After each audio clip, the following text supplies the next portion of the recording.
لیکن یہ بتائے گا کہ جو ایک خبر گردش میں ہے کہ مولانا طارق جمیل کے اکاؤنٹ سے اربوں روپے نکل آئے ہیں اور ان کے جو بینک اکاؤنٹس ہیں وہ منجمد کر دیے ہیں، 49 ارب تک تقریباً کہا جا رہا ہے۔ کتنے ارب نکال دیے کتنے ارب نکال دیے ہیں؟ اتنے ارب آئے کہاں سے جو منجمد ہو گئے؟ کہاں سے ملے اتنے ارب؟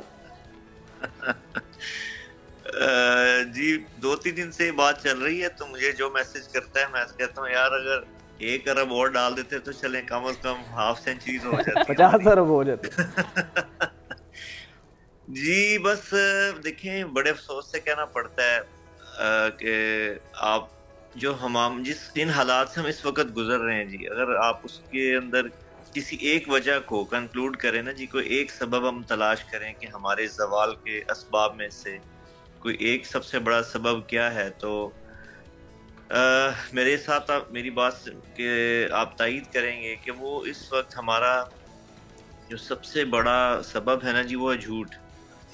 کہ ہم لوگوں میں جس بطور قوم جس قدر جھوٹ پیدا ہو گیا ہے اور جس قدر جھوٹ کے اوپر یقین پیدا ہو گیا ہے جی، تو یہی ہماری اس وقت بہت بڑی تباہی کا سبب ہے۔ تو بڑے دکھ سے کہنا پڑتا ہے جی کہ کتنا، دیکھیں میڈیا کی بہت بڑی رسپانسبلٹی ہے، ذمہ داری ہے کہ لوگوں تک صحیح بات کا پہنچانا۔ تو اگر میڈیا کے اوپر ہی ایسی باتیں پہنچیں گی جن کا سچائی سے، دیانتداری سے کوئی تعلق نہیں ہوگا، تو پھر اس کے بعد تو کوئی سورس ایسا نہیں رہ جاتا نا جس پہ ہم یقین کر سکیں۔ تو میں کیا کہہ سکتا ہوں اس کے علاوہ کہ جی اس خبر میں کوئی سچائی نہیں ہے۔ اچھا، اس خبر میں سچائی نہیں ہے، آپ نے اس کی پہلے اپنے اس پہ تردید بھی کی، ہمارے بھی پلیٹ فارم سے اب توسط یہ کہہ رہے ہیں کہ یہ جو تمام تر ایسی باتیں کتنے ارب آگے یہ سب جھوٹ ہے، آپ نے تردید کر دی۔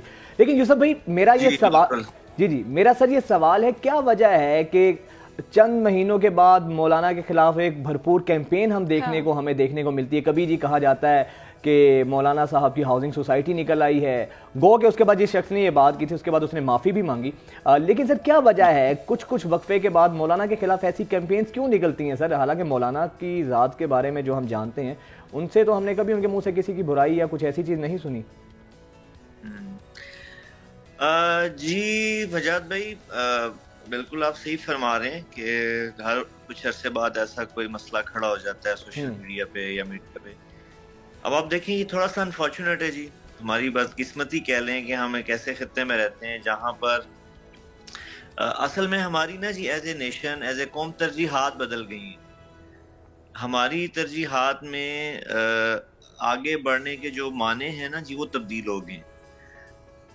تو آپ جیسا آپ سب اچھی طرح جانتے ہیں جی، آپ تو میڈیا والے ہیں، کہ یہاں پر جو ترجیحات ہیں اس میں ریٹنگ کہہ لیں، پیسہ کہہ لیں، آگے بڑھنا کہہ لیں، کوئی ایسی خبر دینا جس سے لوگوں میں آپ کو زیادہ سنا جائے، آپ کو زیادہ دیکھا جائے۔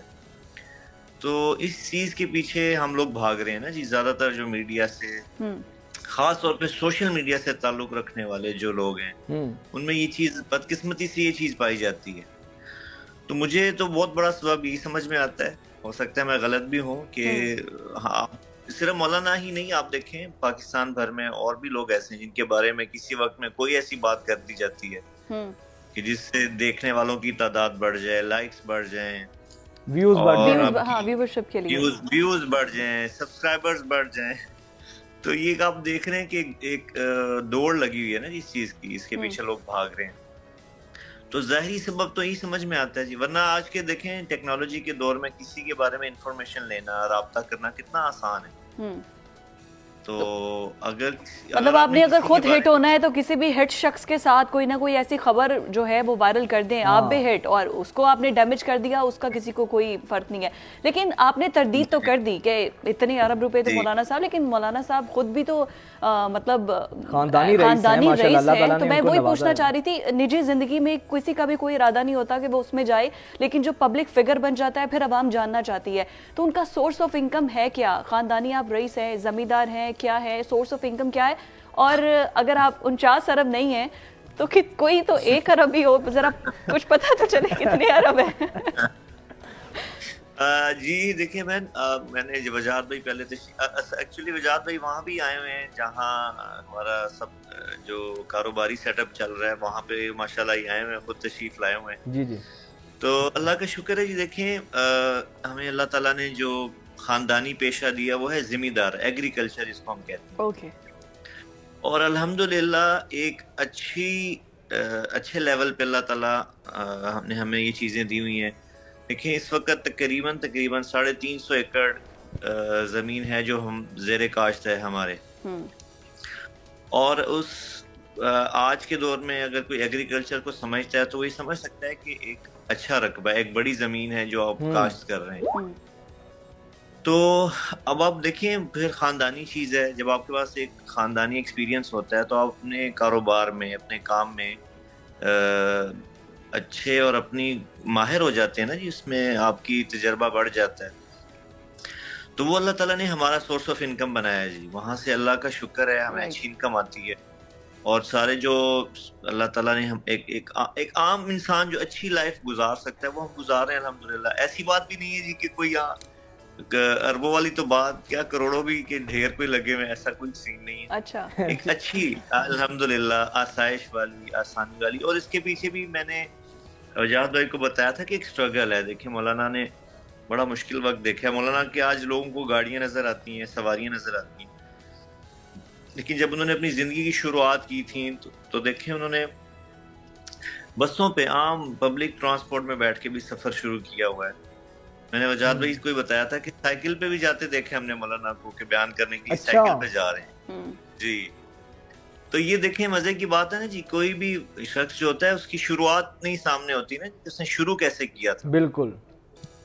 آج آپ دیکھیں اگر وہ جاتے ہیں جی بیان کے لیے، گاڑی پہ جا رہے ہیں، جہاز پہ جا رہے ہیں، تو وہ سائیکل والا وقت بھی ہم نے دیکھا ہوا ہے. جب سائیکل پہ بیٹھتے تھے اور چلے جاتے تھے، ایون کہ بسز پہ بیٹھ کے جانا، پبلک ٹرانسپورٹ میں گھنٹوں کا سفر کر کے جانا، اور جہاں جانا ہے ان کو پہنچنا ہے، ان کو اپنی کمٹمنٹ کے مطابق وہاں جا کے جو بھی انہوں نے کام کرنا ہے وہ کرنا ہے.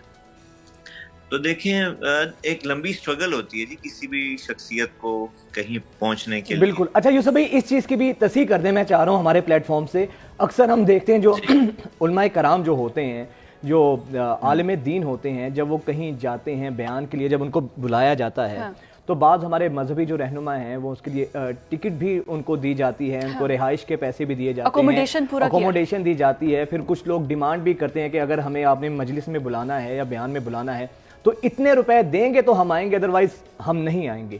مولانا کے حوالے سے بتائیے گا کہ مولانا کے ساتھ یہ جو ایسی چیزیں ہوتی ہیں تو مولانا کا کیا اس میں رد عمل ہوتا ہے؟ جی میں بڑی واضح بتاؤں گا آپ کو انشاءاللہ، جو بالکل عین حقیقت کے عین مطابق ہے. دیکھیں تبلیغ میں نا جی ایک ٹرم یوز ہوتی ہے کہ اپنا مال، اپنی جان اور اپنا وقت.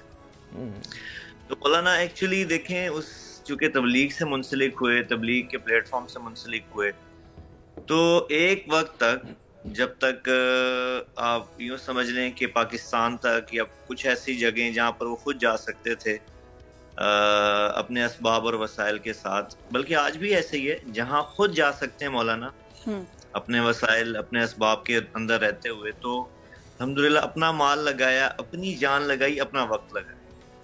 صحیح. چلیں یہ اس کا ہاں جی اس کا فارمیٹ ہی جو اگر آپ کسی اور سے کراس چیک بھی کر لیں نا، تبلیغ کا فارمیٹ ہی یہ ہے.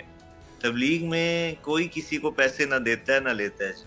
بہت اچھی بات ہے، بہت اچھی بات. یعنی کہ جہاں جاتے ہیں مولانا اپنے خرچے پر ہی جاتے ہیں، اپنی جیب سے خرچ کر کے. نہیں میں جی ایک وضاحت اب اور کرنا چاہتا ہوں نا. ایک تو یہ ہو گیا جہاں جا سکے. اب مثال کے طور پہ کچھ ایسے ممالک ہیں جو دور ہیں، یا آپ یوں سمجھ لیں کہ جہاں میں بڑا آنیسٹلی کہہ رہا ہوں کہ جہاں آنے جانے کے لیے ایسی صورتحال ہے کہ ایکسپینس نہیں بیئر کر سکتے سارا، تو پھر جو لوگ بلاتے ہیں وہ صرف آنے جانے کا، اکوموڈیشن کا، یہ چیزیں کرتے ہیں، اس کا ارینج کرتے ہیں، لیکن معاوضہ وہ کوئی نہیں لیتے. یہ تو جسٹیفائی ہے، یہ تو جسٹیفائی ہے اکوموڈیشن بھی کے لیے. اس میں تو کوئی قباحت نہیں. مجھے یہ بتا دیجئے کہ اب جو لوگ مولانا صاحب کے بارے میں ایسی باتیں پھیلا رہے ہیں، آپ کا کوئی ارادہ ہے ان کے خلاف کوئی قانونی کارروائی کی جائے، کوئی پٹیشن، کوئی ایف آئی آر کوئی درج کی جائے؟ سوشل میڈیا میں جو ایسے کمنٹس کر رہے ہیں، ٹویٹس کر رہے ہیں، پیغام دینا چاہیں؟ ہاں پیغام بھی بتا دیں. میں دیکھیں بدقسمتی یہ ہے کہ بس میں کیا کہوں کہ ہمارے پاس کوئی ایسا سسٹم نہیں ہے کہ ہم کوئی کارروائی کریں یا کسی کے خلاف جائیں، اور نہ ہی دیکھیں مولانا نے ساری زندگی نا جی اس چیز کو اگنور کیا ہے، اور انہوں نے ہمیں کبھی بھی ان چیزوں کو اپنے لیے ایسا ایشو نہیں بنایا کہ جس کی وجہ سے ان کی زندگی وہ اپنے آپ کو روک لیں اپنے کام سے، اپنے مشن سے. تو موسٹلی مولانا ایسی وہ ہمیشہ کہتے ہیں کہ دیکھیں اعتراض جو اس طرح کی باتیں کرتے ہیں، آپ پہ جھوٹ بولتے ہیں، الزام لگاتے ہیں، ان کا معاملہ اللہ پہ چھوڑ دو. Fair enough. میں سمجھتا ہوں ہاں کہ اللہ پہ چھوڑ دینا، اس سے بڑی نہ تو کوئی عدالت ہے، نہ کوئی ایف آئی آر ہے، اور نہ ہی کوئی بڑا آپ کہہ لیں کہ اس سے بڑا اس کی کوئی اور ذات سے ریونج بڑا ہو تو نہیں کوئی سکتا. نہیں.